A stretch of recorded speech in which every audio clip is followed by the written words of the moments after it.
ವಿಧಾನಸಭೆ ಚುನಾವಣೆಯಲ್ಲಿ ಹಾಸನ ಅಂತ ತಗೊಂಡಾಗ ಜೆಡಿಎಸ್ ಮತ್ತು ಬಿಜೆಪಿ ಜಿದ್ದಿನ ಫೈಟ್ ನಡೆದಿತ್ತು. ಒಂದ್ ಕಡೆ ಪ್ರೀತಮ್ ಗೌಡ ಬಿಜೆಪಿ ಅಭ್ಯರ್ಥಿ, ಮತ್ತೊಂದ್ ಕಡೆ ಸ್ವರೂಪ್ ಜೆಡಿಎಸ್ ನಿಂದ, ಅದು ಕೂಡ ಕೊನೆಗೆ ಟಿಕೆಟ್ ಸಿಕ್ತು ಬಿಡಿ ಅವರಿಗೆ.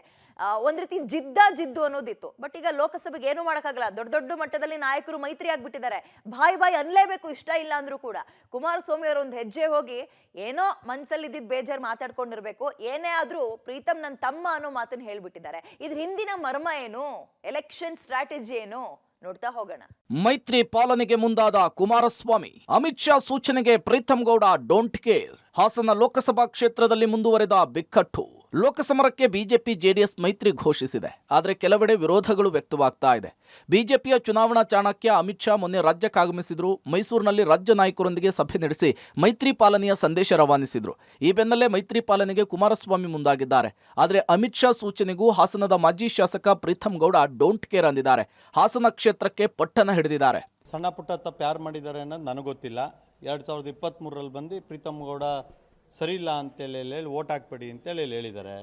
ಹಾಗಾಗಿ 24ರಲ್ಲಿ ಯಾವ ರೀತಿಯಾಗಿ ತಮ್ಮ ಆಗ್ತೀನಿ ನನಗೆ ಗೊತ್ತಿಲ್ಲ, 28ರಲ್ಲಿ ಏನಾಗ್ತೀನಿ ನನಗೆ ಗೊತ್ತಿಲ್ಲ. ಹಾಗಾಗಿ ಸುಮಾರು ಕ್ವಶನ್ ಮಾರ್ಕ್ ಇರುತ್ತೆ. ಆ ಕ್ವಶನ್ ಮಾರ್ಕೆಲ್ಲ ನಾನು ಉತ್ತರ ಹುಡ್ಕೊಂಡು ಹೋಗೋದಿಲ್ಲ.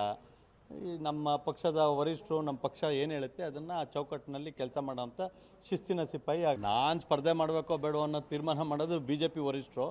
ನಮ್ಮದು ಪಕ್ಷ ಅಂತಿದೆ, ನಮ್ಮ ರಾಷ್ಟ್ರೀಯ ಅಧ್ಯಕ್ಷರಿದ್ದಾರೆ, ನಮ್ಮ ನಾಯಕರಾದ ಯಡಿಯೂರಪ್ಪನವರು ಇದ್ದಾರೆ, ಅವ್ರು ತೀರ್ಮಾನ ಮಾಡ್ತಾರೆ. ಕುಮಾರಸ್ವಾಮಿ ಅವರು ನನ್ನ ಅಭ್ಯರ್ಥಿ ಆಗಬೇಕೋ ಬೇಡೋ ಅಂತ ತೀರ್ಮಾನ ಮಾಡೋಕ್ಕೆ ಅವ್ರಿಗೆ ಯಾರು ಅಧಿಕಾರವನ್ನು ಕೊಟ್ಟಿಲ್ಲ.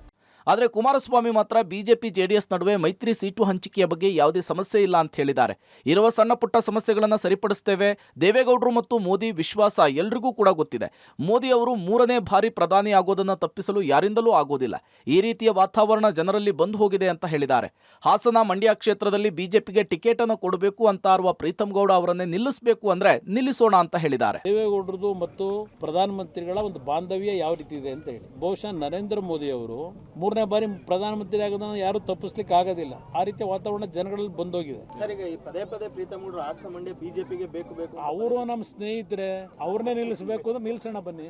ಅವನೊಬ್ಬ ನಮ್ಮ ತಮ್ಮ ಅಲ್ವೇ, ಕೂತ್ ಸರ್ ಮಾಡೋಣ. ಯಾರು ಏನೇ ಹೇಳಿದ್ರು ವರಿಷ್ಠರ ತೀರ್ಮಾನವೇ ಅಂತಿಮ ಅಂತೇಳಿ ಬಿಜೆಪಿಯ ರಾಜ್ಯಾಧ್ಯಕ್ಷ ವಿಜಯೇಂದ್ರ ಸ್ಪಷ್ಟಪಡಿಸಿದ್ದಾರೆ. ಕೇಂದ್ರದ ವರಿಷ್ಠರು, ರಾಜ್ಯದ ಬಿಜೆಪಿ ನಾಯಕರು, ಜೆಡಿಎಸ್ನ ರಾಷ್ಟ್ರೀಯ ನಾಯಕರು ಕೂತು ಟಿಕೆಟ್ ಹಂಚಿಕೆಯ ತೀರ್ಮಾನವನ್ನು ಮಾಡ್ತೇವೆ ಅಂತ ಹೇಳಿದ್ದಾರೆ.